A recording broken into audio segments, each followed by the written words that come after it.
Dios les bendiga, amados hermanos. Les habla su hermano José Ramírez. Hoy quiero hablar acerca de un tema que, considerándolo a la luz de la Biblia, lo puedo calificar con el nombre de el monopolio espiritual. Atienda bien. El monopolio espiritual es cuando una institución, un concilio, una iglesia o un ministro ejercen un control exclusivo, hegemónico, sobre la interpretación, la difusión o la práctica espiritual o las creencias religiosas en una sociedad de feligreses. Entonces, cuando un ministro se cree el único capaz de llevar adelante la obra del Señor, es cuando ocurre la monopolización de la iglesia, anulando la posibilidad de que Dios tiene otras personas, aparte de Él, en su obra, capacitado para trabajar en la viña del Señor. Y este es un tema delicado y profundo a la vez, y hasta se podría decir tema tabú, que pocos hablan y que muchos se van a sentir ofendidos, pero es algo que se tiene que decir, aunque choque con mucha gente que ha establecido un monopolio institucional. Mire, el creer que somos los únicos capaces de servir a Dios es un error espiritual que ha sido impulsado por el espíritu de altivez, de orgullo, de soberbia y por el poco conocimiento de lo que es el cuerpo de Cristo, que es una gran maquinaria espiritual en donde todos los miembros sirven como un engranaje para que todo el cuerpo pueda cumplir su verdadera función. El monopolio espiritual representa un gran peligro a la obra del Espíritu Santo. Lean 1 Corintios capítulo 12, versículo 12 hasta el 21. En una iglesia o en un concilio que está operando bajo un monopolio espiritual, lo primero que yo veo es que allí está en operación lo que yo he llamado el síndrome de Elías. Porque Elías le dijo a Dios, solo yo he quedado. Eso mismo se repite en los líderes que han caído en la trampa del enemigo al sentirse indispensables, irremovibles, imprescindibles. Esta palabra la dijo Elías cuando obviamente él estaba en un momento de una profunda crisis y le dijo a Dios, yo solo he quedado profeta en Israel y me buscan para matarme. Primera de Reyes 19:10. Pero Dios le bajó los humos al decirle que había 7,000 varones que no habían doblado sus rodillas ante Baal. ¿Cuál es la lección que nos da Dios con estas palabras que le dio a Elías? Que ningún ministro, sea quien sea, debe sentirse el único instrumento en las manos de Dios para servir en su obra. Dios siempre se ha provisto de un remanente fiel y de obreros preparados para servirle en su obra. Lo segundo que puedo ver que genera el monopolio espiritual es el error de los celos ministeriales. En el Nuevo Testamento vemos este demonio de los celos ministeriales operando a lo largo y ancho del Nuevo Testamento. Los discípulos de Jesucristo, ellos sintieron celos e intentaron detener a otras personas que estaban predicando y echando fuera demonios de las personas en el nombre del Señor.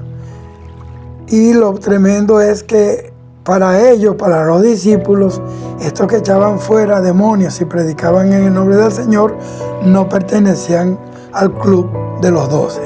Es decir, que no pertenecían al club exclusivo de los 12. En Lucas 9:49, los discípulos de Jesús le dijeron, Maestro, vimos a unos que echan fuera demonios en tu nombre y se lo impedimos porque no siguen con nosotros. Pero Jesús los corrigió, los reprendió diciéndoles en Lucas 9:50, no se lo impidáis, porque el que no es contra nosotros, por nosotros es. Ahora, ¿cuál es la lección que nos deja Jesús con estas palabras, que para empezar, el ministerio de Jesucristo, el ministerio de la palabra, el evangelio, no es una franquicia privada de nadie. Que si alguien predica a Jesucristo y su palabra, debemos hacer como Pablo, gozarnos de que el evangelio de Jesucristo está siendo predicado. Debemos regocijarnos, no competir con ellos. El cuerpo de Cristo es la suma de muchos miembros que fueron llamados por Dios. No es un solo cuerpo independiente de otros miembros. Y precisamente el apóstol Pablo usa la analogía del cuerpo humano para pulverizar la idea de que una sola persona o un solo tipo de ministerio lo es todo. Las Escrituras nos enseñan que en el cuerpo de Cristo debe existir la interdependencia. Pablo dice, ni el ojo puede decir a la mano, no te necesito, ni la cabeza a los pies, no tengo necesidad de vosotros. 1 Corintios 12:21. Si no se entiende que todos nos necesitamos mutuamente para poder funcionar como un cuerpo, es cuando alguien aparece en escena creyéndose que solo él tiene la capacidad para ministrar y se cree que él solo es el cuerpo. Y esto es lo que ha deformado a la iglesia de Jesucristo hoy. Por ejemplo, el ojo, que es el que tiene visión, conocimiento, no puede funcionar sin los pies o las manos, que son los vehículos ejecutores de la obra de Dios. Por eso Dios ha levantado el liderazgo. El liderazgo es para capacitar, no para reemplazar, no para manipular. Muchos ministros retienen el púlpito por dos razones, o por temor o por ego. Pero la Biblia dice que el trabajo del líder no es hacerlo todo, ser el ministro orquesta, como Moisés, que lo estaba haciendo todo ante 2, 3, 4 millones de personas, y tuvo que venir su suegro Jetro a recomendarle que delegara, porque no iba a poder cumplir él solo todo ese gran trabajo. Entonces, el trabajo del líder no es hacerlo todo, sino más bien equipar y preparar a otros. Efesios 4, 11 y 12 dice que Él nos constituyó en cualquiera de los 5 ministerios que deben operar unidos en la iglesia del Señor. ¿Para qué? Pablo dice, a fin de perfeccionar a los santos para la obra del ministerio. Y quiero concluir con esta sencilla enseñanza con esto. Un ministro exitoso no es el que más predica, sino el que más predicadores ha formado. Si en una iglesia nadie más, aparte del ministro, puede predicar, entonces ese ministro ha fracasado en su tarea principal, que es la de perfeccionar a los santos.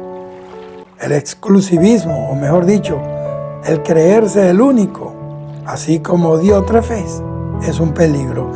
Esa actitud es una falta de respeto a la palabra, un desconocimiento total del plan de Dios y una falta de confianza en el Espíritu Santo, porque si creemos que el Espíritu Santo solo habla por nosotros, estamos limitando la soberanía de Dios. Dios te bendiga. Esto lo he dicho movido por el Espíritu Santo, porque he visto mucho de esto en muchos altares. Tengan cuidado, pongan los ojos en Jesús, el autor y el consumador de la fe. Dios les bendiga. Shalom.